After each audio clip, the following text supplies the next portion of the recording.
Back to Lori on Liberty on 94.9 News Now and Stimulating Talk.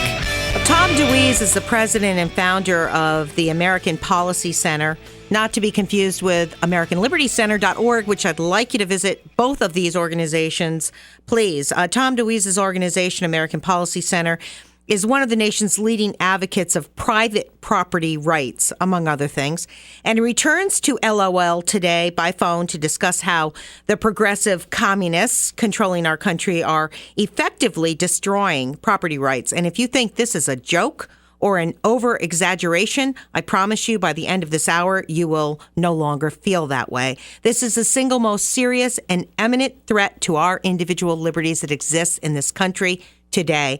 And joining me in the studio is Shawn Ruest. He's from Bristol, Connecticut. He's a resident and he's an open government activist who is going to demonstrate how Obama's national policy translates locally with the loss of local land use control and the sinister centralized planning initiatives that bring Agenda 2030 home right here to Connecticut, same in Rhode Island, same in New York. As globalist President Bill Clinton predicted, Obama will change America from the ground up. And local land use, my friends, is the ground. Globalized governance, United Nations sovereignty, and the dissolution of our Constitution, our republic, and our uniquely inspired American liberties is at our doorsteps, knocking on the door. And if any one of the progressive communists or globalists is elected to the Oval Office in 2016, our republic will finally be destroyed. To welcome, well, I'd like to share a story with you first. I think that's how I'm going to start this out. I have not discussed this with very many people, but I did tell Tom DeWeese this on the phone. And this is a story about a vacation I took in Maine with my family a few years back, and I found myself in a hot tub with a past president of the Connecticut Association of Realtors. I'm not going to say her name. And she made it very obvious that she did not approve of my politics at all, which didn't surprise me. But what she said to me spoke volumes. Not only because she completely had no knowledge of the history of our country, what our Bill of Rights means, she didn't know the difference between a pilgrim and didn't understand religious freedoms, didn't understand much at all about our country. But what really bothered me most was the statement she made that she did not believe that anyone should own property. Here is a past president of the Connecticut Association of Realtors saying that she did not believe anyone should have the right to own property.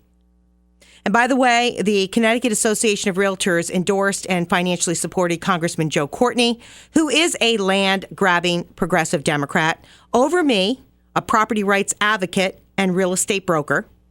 And I have to say, the policy of the Obama administration towards land ownership and the role that the National Association of Realtors is playing in the destruction of property rights is way too cozy. And a lot of realtors know it's happening, but I think that we need to put it on the table. And Tom, welcome to Lori on Liberty. Can you give us a little insight into what's going on here? Yeah, sure can. I'll tell you what. When we first started this fight against Agenda 21 and sustainable development and smart growth and all these programs that are affecting private property, one of the hopes that I had at the time was that I'd get a chance to address a convention or a large meeting of realtors, the National Association of Realtors. I have learned in recent years that would never be possible. And it's amazing that the National Association of Realtors, one of their mottos is protecting the American dream of home ownership. And they run advertising and they present this image that what we're trying to do is help everybody get into a home, because the fact of the matter is home ownership, private property ownership, is the means to build personal wealth.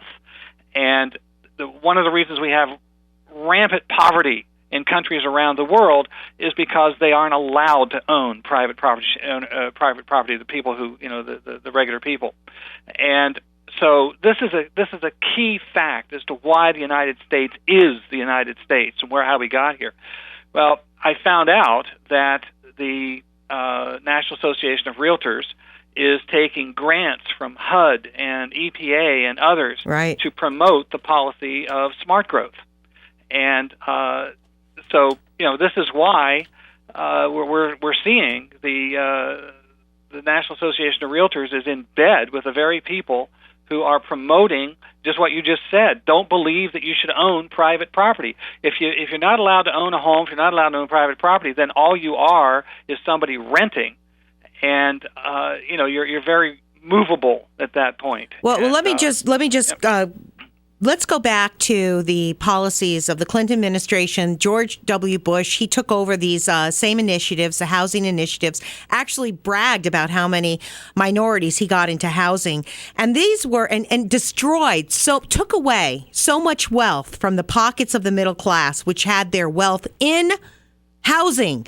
The middle class grew their wealth, as you were just saying, by purchasing property, staying in it, and selling it later to either pay or taking loans against it to pay for their kids' college tuitions. It bettered their lives. And that is what's so uniquely valuable about this liberty in this country that the Obama wants to destroy, that Clinton wanted to destroy, that Herbert Walker Bush, who signed Agenda 2030, wants to destroy. This is property ownership. It's the land, rebuilding America from the ground up. And I have to say that the housing bubble and burst was designed by Clinton and implemented by Bush, and it went away for a period of time after the banks didn't lose any money. They were paid off well for this collapse. The middle class lost, I think, $1.7 trillion in wealth. And the generational wealth was destroyed because people no longer had any equity in their homes. We were upside down. You can see it in Connecticut, but it's back. These mortgages, 104% mortgages, all down payment assistance, everything paid for by the government and secured by the government. These are FHA secured loans. The taxpayer is on the hook for these loans, and it's back. People that don't have two nickels together are buying houses, and they're calling it home ownership. This is not home ownership. This is renting from the government. Let's make that perfectly clear. They have destroyed home ownership, and the National Association of Realtors has been complicit in this. And I just had to get that out. I'm sorry, Tom. So that's very good. I see it every single day, and I'm listing in Connecticut, 25% of the people are underwater in their houses. This is 10 years after the housing bubble and burst. I mean, there's something really wrong with what has happened, and people are ignoring it because you can make a few dollars. That's what's happening. So I would just want to go over to Shawn for a second because he's in Bristol, Connecticut. And Shawn, welcome to Lori on Liberty for the first time. How you doing, Lori? Thanks for having me on. How you doing, Tom? Good. Yeah, he's a big fan of yours, Tom. So I think that what's important is that we can take Tom's information and really bring it home with Shawn.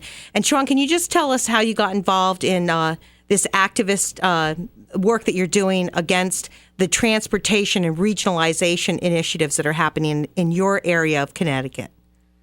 Well, I started out just asking a bunch of questions about what was going on in my downtown, and I was asking questions on Facebook, and a friend happened to ask me, do you happen to have a rail line running through your downtown? And I said, yeah, as a matter of fact, I do. And she said, well, that's Agenda 21. So I asked her, well, what is this Agenda 21, and how do I know if that's what it really is? So I started asking a bunch of questions, and then I started combing through some of the regional documents for what was happening in my downtown, and I found out that a lot of the things that people said about Agenda 21 were really in lockstep with what was happening in the downtown. What you're looking at is, just an expansion of high-density, affordable housing next to public transportation, and that's, it's basically a land use thing.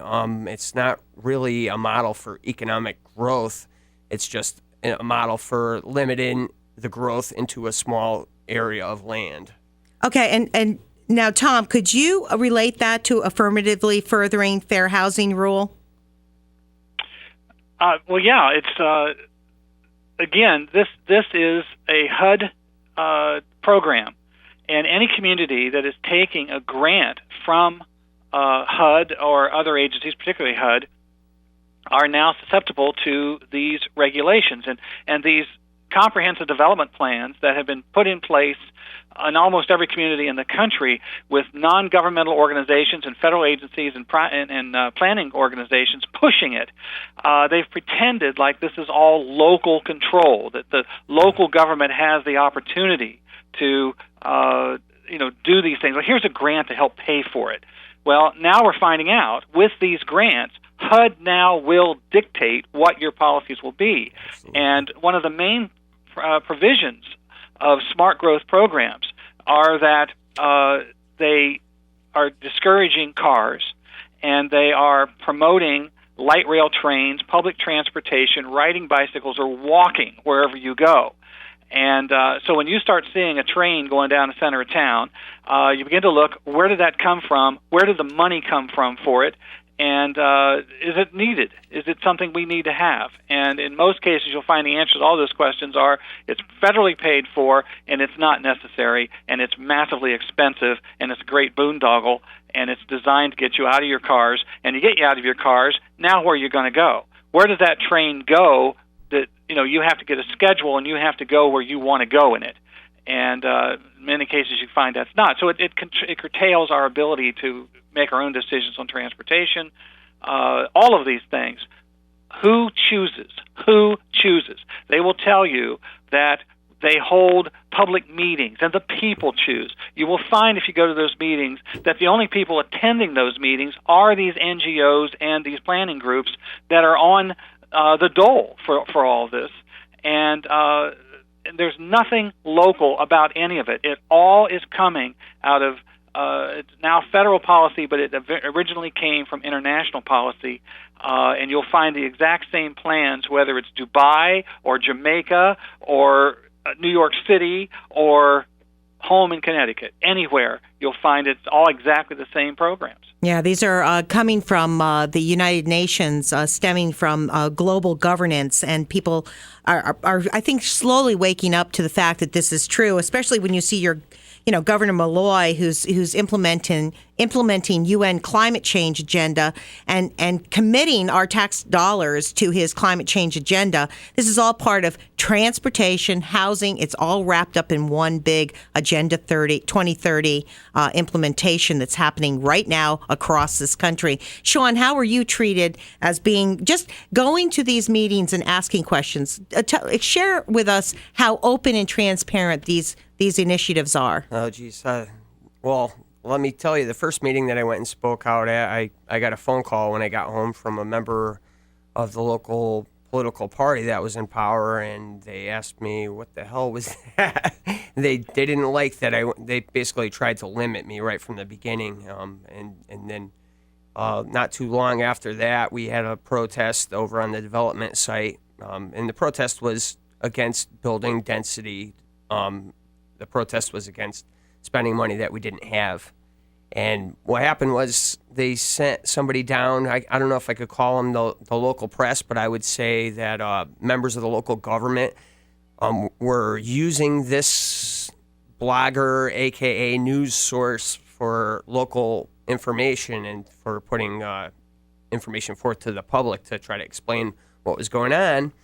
And he basically put words in my mouth and said that I was an Agenda 21 conspiracy theorist, and how I got all my information from Glenn Beck's playbook, which I've never read Agenda 21 or anything from Glenn Beck. But what I have read was the CAPER report that was prepared by a third party, and that's required for the city of Bristol because they receive more than the threshold for community development block grant monies.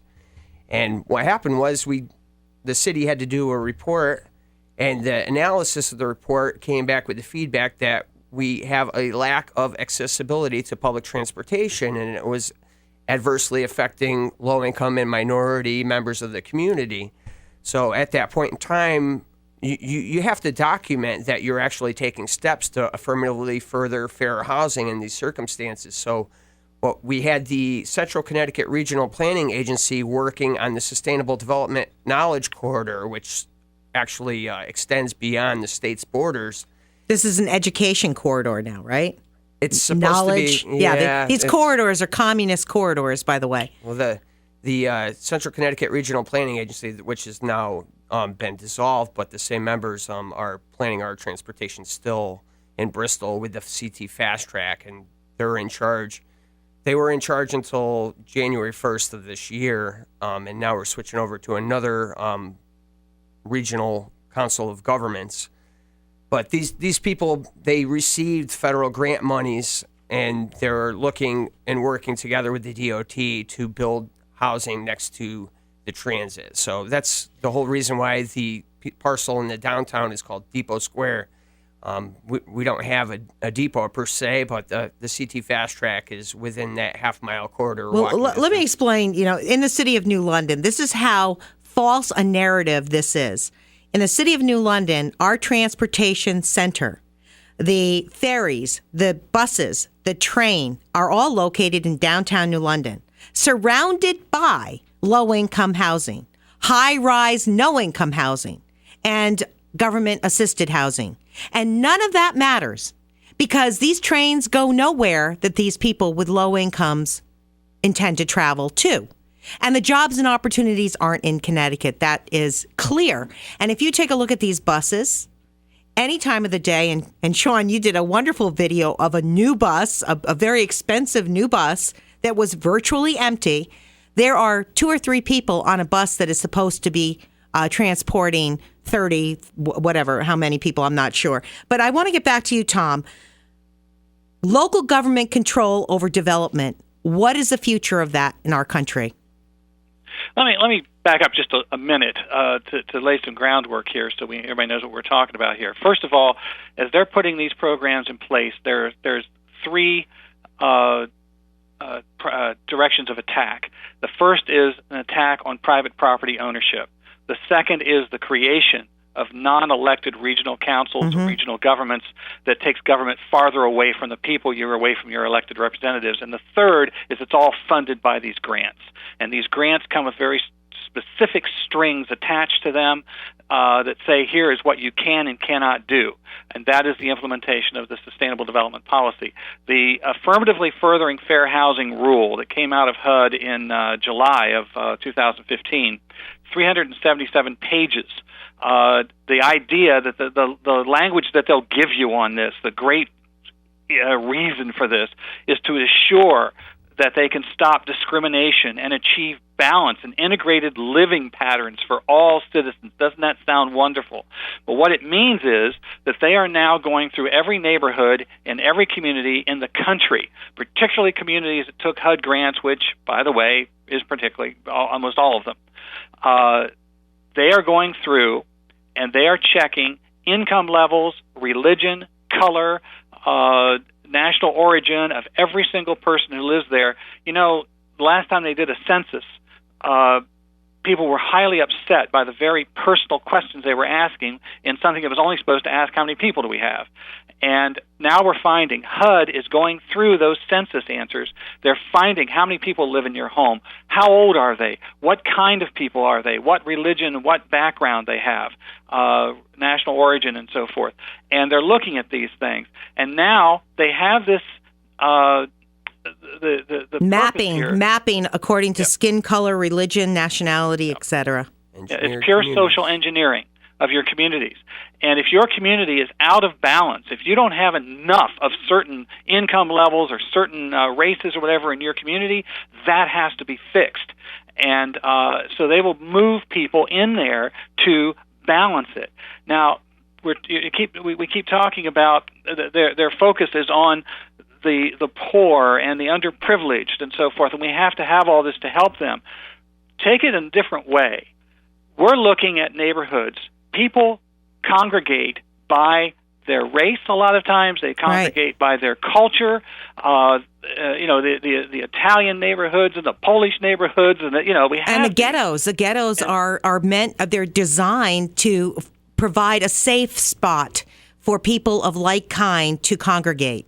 And they feel comfortable there. That's right. And so now you take them out of there and you put them into a neighborhood where they don't want to be and where they're not wanted. This makes them feel welcome. How? This makes them happy to move forward. And so, we leave that out. Just to give you an idea, in Portland, Oregon, where smart growth policies have been put together there, they have the living costs skyrocket under this, and they've driven over 10,000 minority families out of their urban homes. In San Francisco, in the Bay Area, they've taken thousands of low-income people and uprooted them and put them in other places. Property rights or property costs skyrocket. And so what we find is that these policies don't work. Social planning is a disaster. It is destroying communities. Smart growth puts a line around the city and says there'll be no growth outside of that. So what happens when you can't move out? You can only move up as populations grow. And so we end up not allowing to have single-family homes, as they're now doing in both Portland and Seattle. You're not allowed to even have low-rise apartment buildings as it grows. You've got to have the high-rise stack and pack. Eventually, those high-rise stack and packs, and they're doing now, begin to cut the size of the apartment to where we end up with basically, here's your bedroom, and that's where it's headed, and so that's our future. And they knew from the 60s and 70s that high-rise, condensed housing was a failed approach to helping poor people. We still have a high-rise in New London, and let me tell you, that hasn't helped anyone. We're generational poverty. I do want to. We only have about a minute and a half left, and I do want to say that if we could. If you don't believe what we're talking about today, please go to the Connecticut Fair Housing Center, ConnecticutFairHousingCenter.org, and print out their 2013 report on the social engineering of the state of Connecticut and the mapping by communities. This came from a 2009 study by the Kirwan Institute of the University of Ohio. This predates Obama. This plan has been going on way before Obama took the White House, and that's why President Clinton prophetically said Obama's going to change America from the ground up. The ground, my friends, the ground. Private property rights. And this transit-oriented development in the state of Connecticut.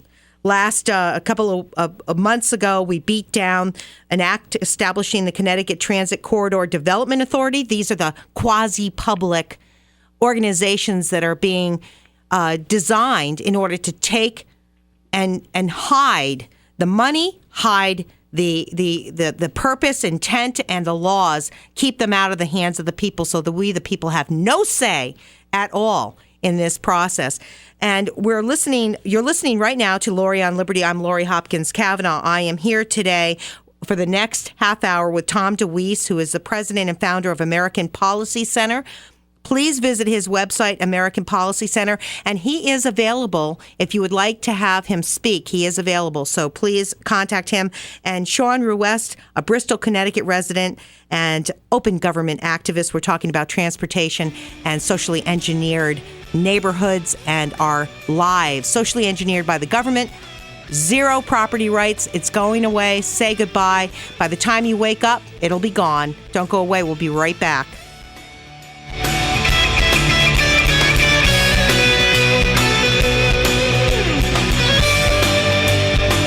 You're listening to Lori on Liberty on 94.9 News Now and Stimulating Talk. We'll be right back. Back to Lori on Liberty on 94.9 News Now and Stimulating Talk. Welcome back to Lori on Liberty. I'm Lori Hopkins-Cavanagh. For the next half hour, Tom DeWeese, president and founder of American Policy Center, and Shawn Ruest, a Bristol, Connecticut resident.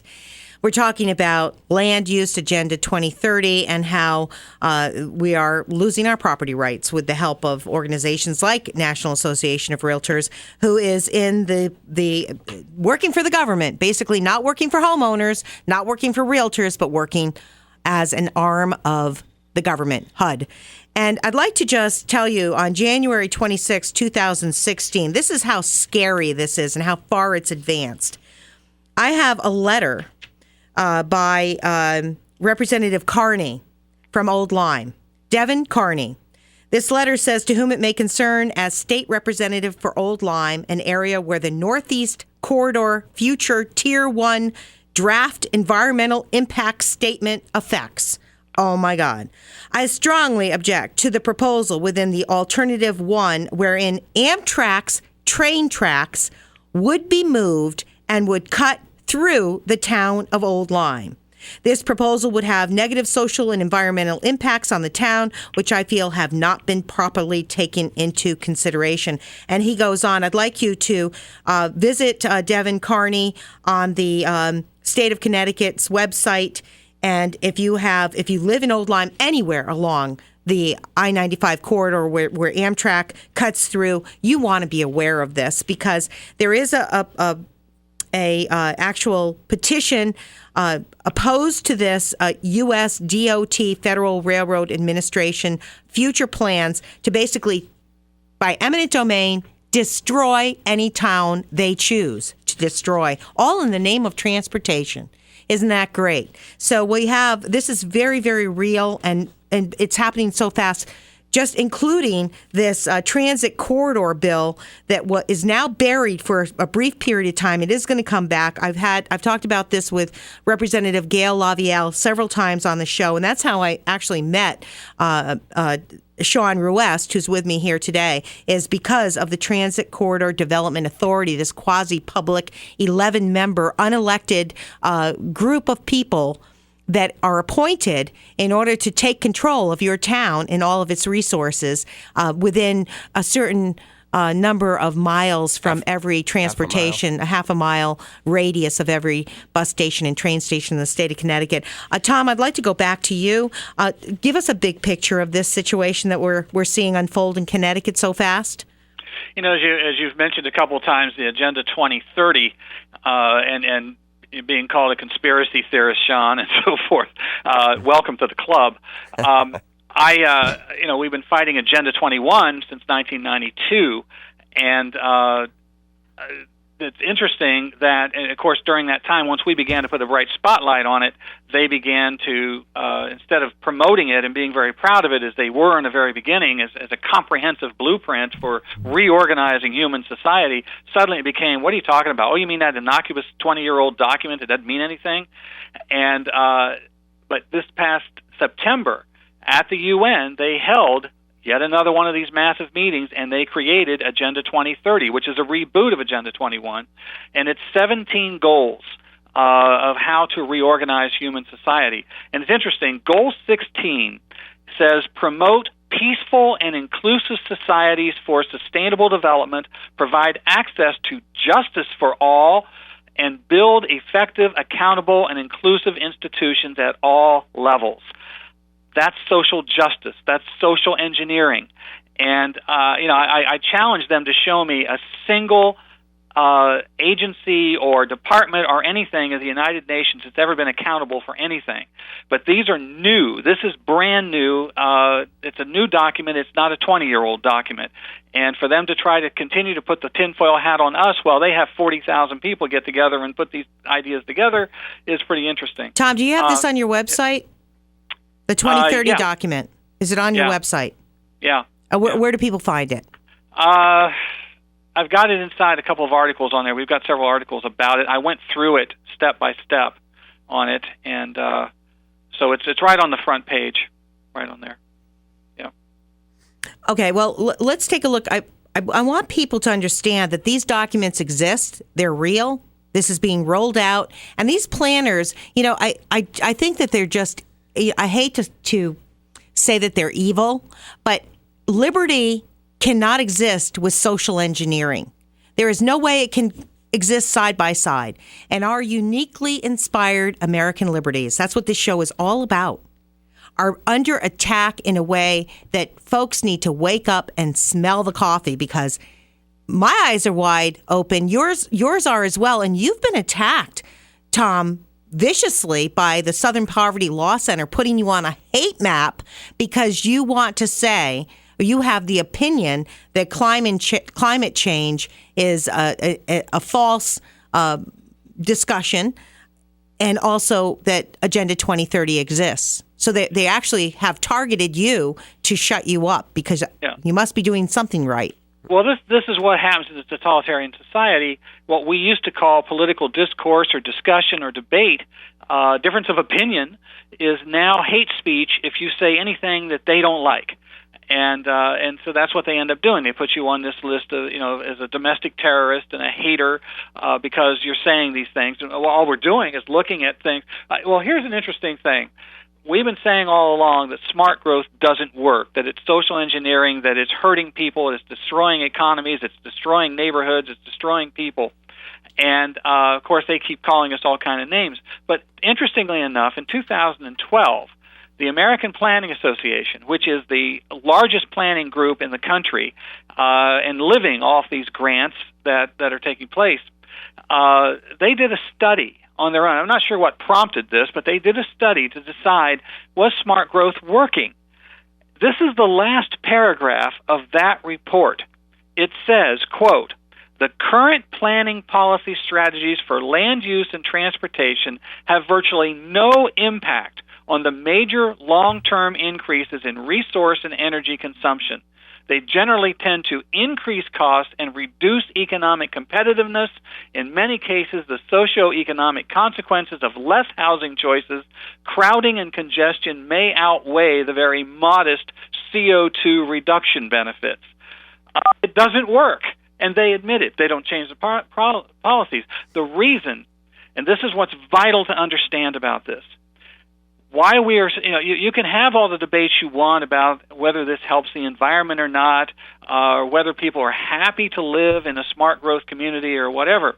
But what we're really seeing here is, as these programs are put in place, as they're funded by these federal grant programs that dictate policy, what we're seeing is our local government is changing.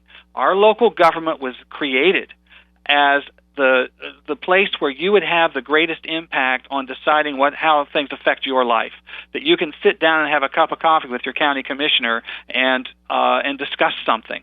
And what we're seeing happen here now, and especially this new HUD program, this affirmatively furthering fair housing thing, is that it is now destroying local government. It is when your local representatives file for one of these grants, when they bring that in and they become the rubber stamp to bring this in there, they are now creating themselves as being irrelevant. They no longer have a say in what happens. The federal agencies now will decide, now will dictate how development is done in your community, and they have literally destroyed local government. And the more money that's piled in, the more political power there is, the more rules and regulations, the more corruption you have with government. And that's what we're seeing, and that's why people feel it's impossible to talk to City Hall anymore. Have you been to the Welcoming America website? No, I don't think I've. Please go to the Welcoming America website. They just received mega dollars from the latest budget. This organization is designed, they say on the front page. Now, this heavily subsidized by the government. Our taxpayer dollars are paying for this. Front page, welcomingamerica.org. They say their mission is to change cultures and something else. I'm trying to think now. Cultures and systems. The system being our Constitution, the culture being American liberties. And that is so scary because it's right out there in plain day. This is Acorn on steroids. And what they're doing is they're going into the towns. Norwich just voted them out. And you have the socialists and communists saying, how dare you not want to spend all this taxpayer money on welcoming people who are illegal into your community, welcoming immigrants and giving them welfare, Section 8, food stamps, and every free education, everything that we could possibly give them because we need to be welcoming. Excuse me. I just, this is such a ruse. And they paint these organizations to be so positive, and at the same time, they come right out and say it. We're changing culture and we're changing systems. Say goodbye to America because they hate America. They hate our liberties. They want to destroy our rights, and whether it be our constitutional right to bear arms or our freedom of choice where we live, property ownership, land ownership, it's all under attack, and it's all masked in these different regionalization programs, these planning and development organizations, and these quasi-public appointed, whether it be the transportation, a corridor transportation initiative. Shawn, you know a little bit about this. What's going on with this government bill to establish this unelected 11-member board? Well, it's basically just one avenue that the state is looking at to usurp local control. There's usually planners, they call it carrots and sticks. There's two different ways that they can enforce social policy on a municipality and its residents. The carrots would be the grant monies, which are distributed through the Office of Policy Management through the state's Department of Economic and Community Development. And the officials working for those organizations are not shy about saying they look at where the development is going to be before they consider writing the checks. So we have that avenue. We also have the Connecticut Conference of Municipalities advocating that the regional planners be given land use controls in municipalities for regional projects. A regional project would be anything over 1,000 parking spaces or 250 units of high-density housing. So you could see where, there's different ways where the state is trying to pressure municipalities to supposedly have local control of their transit-oriented development. But there's only one vote from the local community on that.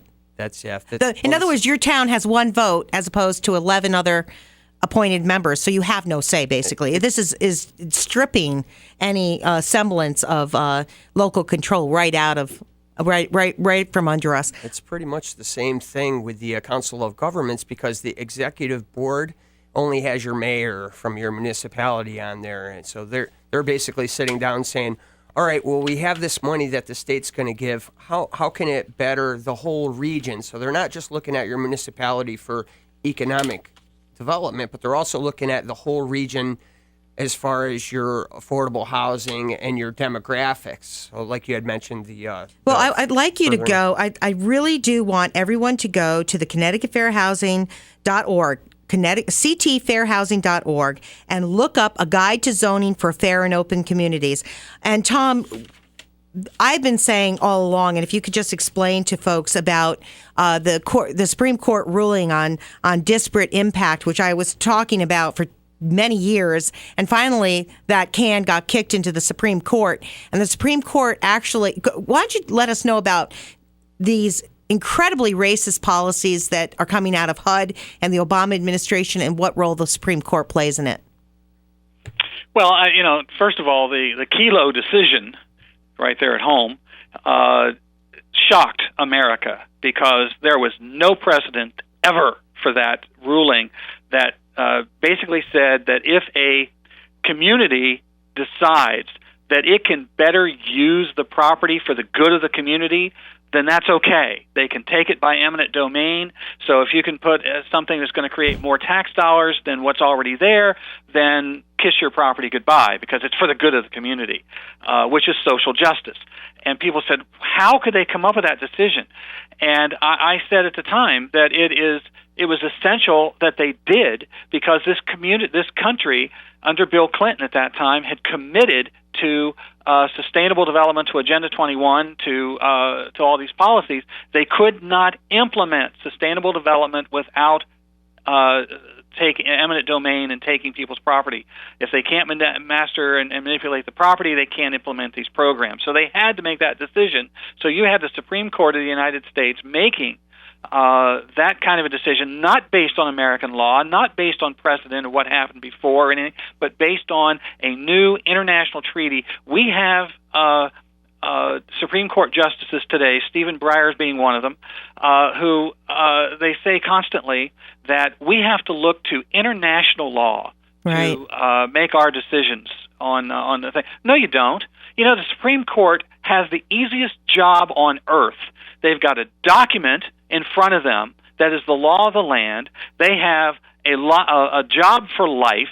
They don't have to run for office. They don't have to worry about job security. And all they have to do is look at a law that comes along out of Congress and say, does it match this document? That's as easy as it gets. And these fools can't figure that out. And so they are, well, obviously they have figured it out. They know what they're doing with it. But they are completely ignoring the Constitution. Most progressive Supreme Court in the history of our country. Absolutely. And tell me about disparate impact, because I'd like you to explain it and what that ruling meant. That was last year, I believe. I'm not sure I know that rule. That's the disparate impact ruling is a social justice ruling saying that you do not have to prove overt discrimination in order to be accused of you know what I'm talking about now, right? Yeah. This also has to do with housing. And when you go to this Connecticut Fair Housing Center, and I've read this on the air several times, it's all about zoning and where housing can be built. And this is the future of our country, and it's been there since 2009. This was published in 2013. They received a grant. Connecticut Fair Housing Center received a grant from the shovel-ready budget of President Obama, and they talk about inclusionary zoning, that zoning has to be proportionally made up of specific skin colors, as if, skin color in my mind, I think liberty should be colorblind. I do not believe in these racist policies. I think you cannot tell from a person's skin color what they believe, what their religion is, what their socioeconomic status is. It's a bunch of garbage. And exclusionary zoning, and they point out towns like Old Lyme, which is, it's a bedroom community, very small, generational wealth, some of, working class, just a nice little town. And they're saying it's too white. It's too white. And they're saying that, you can't have this too white. This is because they've been prejudiced. This is because of discrimination that it's too white. That's not true. My clientele for my real estate brokerage company is probably 65% minorities, Black, Hispanics. I represent Dominicans. I represent Haitians. I represent a diverse, very diverse. I probably have one of the most diverse businesses in the state of Connecticut. And I can tell you what we were talking about earlier, Tom. These folks want to live near home. They don't want to be out in Old Lyme. They want to be next to their grandmother, and they want the history and the richness, the fabric of diversity that is offered through generations of people living in the same neighborhoods. And the government doesn't want them to have that. And you hear even Obama, his approach to, inclusion is that we have to give up who we actually are, that we cannot be Italians, we cannot be Haitians. We have to all be one nationality with no diversity, zero diversity. That's what all these housing programs are about, getting rid of diversity, not really being inclusive at all. Yeah, you're right. Getting rid of diversity, getting rid of sovereignty. When you're talking about a world government that, there are no nation states. They say this over and over again, so they have to get rid of sovereignty and they say that that's what causes wars, and it stops the borders stop the natural migration of humans, and that might be okay if we weren't having all these programs where all of our tax dollars go in to pay for it all. We have to pay for their education and pay for their health and pay for their welfare and so forth. We have they're destroying that. They're destroying neighborhoods. They're destroying families. And everybody has to go by the same way. We can only say certain things. We can only express things certain ways. And as a real estate broker, as an agent, I'm not allowed to even talk about the fact that all these. This was a Polish immigrant neighborhood. I'm not allowed to say that, and I'm not allowed to say that the Italians. They used to have all these little mini farms. They would grow in a square foot all kinds of vegetables and fruits because that's what they brought from Italy when they came here and immigrated here, because somehow that's racist. I can't say that this house is within walking distance of a synagogue because it's racist. This is violation of our First Amendment rights, and the National Association of Realtors has laid down for it, which I don't understand. I want to read one very racist comment from this ConnecticutFairHousing.org document from 2013, and this is a shocking statement. Connecticut's white residents benefit if they live in a racially diverse community. White students in diverse learning environments develop better critical thinking and problem-solving skills than their counterparts in racially homogenous schools. Research shows that white students who attend integrated schools perform better in math at each grade level, and white students who are exposed to diversity are more likely to understand issues of social justice. Unbelievable. Yeah. Unbelievable. I've got a document here that says that you shouldn't read to your children because other children don't get read to, and so that is not fair. You know, this is insanity. What it is behavior modification. It is destruction of intelligence, the destruction of knowledge, and keep us all equally dumb. Creates the perfect global village idiots to live in these societies that they're deciding to create for us. And then they're going to enforce this with the Strong Cities Network. They're going to go after speech, hate speech. We can see that already. 82 Democrats signed a petition to stop any inkling of speech that would be offensive to any Muslim. I mean, our Constitution is just being stepped on and torn up and destroyed right now. From the 9 robes sitting on the Supreme Court all the way down to our governor in the state of Connecticut and his cohorts here, Senators Looney and Duff. And, so where are we going? What's happening, Shawn, with just quickly, we only have a few minutes left, but what is most important that's happening with transportation from your perspective in the state of Connecticut? Well, basically, we're looking at everything on a regional basis. So, and how is that dangerous? Well, the way the DOT wants to develop these communities, and a lot of the regional council of government planners want to develop these communities, is by expanding the affordable housing next to the transportation. And the people in the community say, well, who is all this housing going to be for? And it relates right back to the document that you were talking about regarding the fair housing in the state of Connecticut website. And it says right in there that cities and towns and housing providers in the state government have a legal obligation to affirmatively further fair housing, not just in your particular city or town, but on a regional basis as well. Mm-hmm. So that makes me question, if you look at the planning guidelines that our regional council of governments that covers Bristol is looking at, you're looking at adding between 5,000 and 30,000 units in the downtown of Bristol. And with no jobs, no added jobs, just more people coming across the border. Immigration, they're pushing immigration. Their guarantees are getting people onto the busway so that the buses won't be empty anymore, but they're going to have people riding back and forth on it, not to jobs, maybe just to spend the day, spend the day with their best friend in another city because they don't have a job and neither does their best friend. Even the gentleman that I met on the bus that first day that they launched, he said, "What's the big deal? It's just another bus to Hartford. All the buses go to Hartford. Why am I going to ride this bus? Why is that any better with all the money that we spent?" Yeah, and Hartford just achieved a great milestone of being one of the most dangerous cities in the entire country. Well, so I'm sure everyone wants to get on a bus and go to Hartford these days. Well, if they move the people out of the inner cities of Hartford and New Haven and they move them into smaller, more rural communities like Bristol, you're satisfying the requirements for Title VI for using the federal money for transportation. So you're getting them into better schools.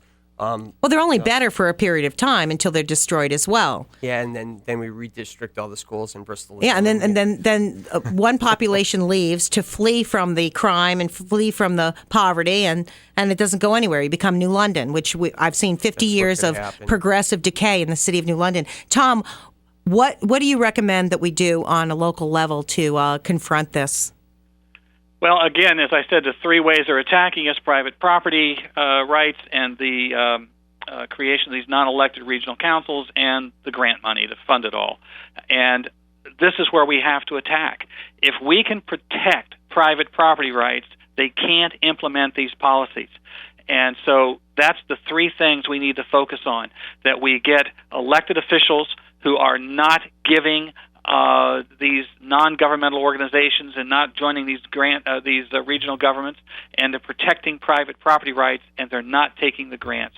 This is what we have to focus on. It may sound like an impossible task at this point, but it's the lowest common denominator I can bring it to, that we have to focus on: protect property rights, stop the grants, and you can begin to fight back. And what resources do you have at AmericanPolicy.org to help people? We've got a lot of course, there's about a 15-year archive of articles we've written on these things so you can educate yourself on them. But we've created several tools that people can use. We've got a resolution on there, Resolution to Protect Citizens' Property Rights, and I've got a booklet called Agenda 21 and How to Stop It, and it describes how to use that resolution. You can download them right from the website, and follow that. And again, focusing on property rights, that's the main thing. We've got several other tools. We've got manuals and our Stop Agenda 21 Action Kit, which is the atom bomb for the whole thing. It's got videos, it's got manuals, it's got everything you need to know about this. All right, Tom, I've got to go, but thank you for joining Lori on Liberty. I hope to have you back soon.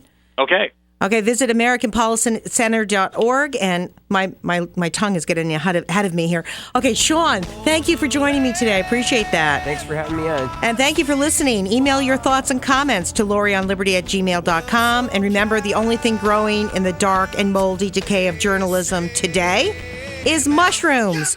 Don't be a mushroom. Tune in every Sunday to Lori on Liberty from 1 to 3 p.m. Like me on Facebook, Lori Hopkins-Cavanagh. Visit AmericanLibertyCenter.org and email me, LoriOnLiberty@gmail.com. That's LoriOnLiberty@gmail.com. Next Sunday, 1 to 3, we have a great show coming. We're going to talk about the CIA. It's going to be fascinating. Don't miss it next Sunday from 1 to 3 p.m. on 94.9 News Now and Stimulating Talk.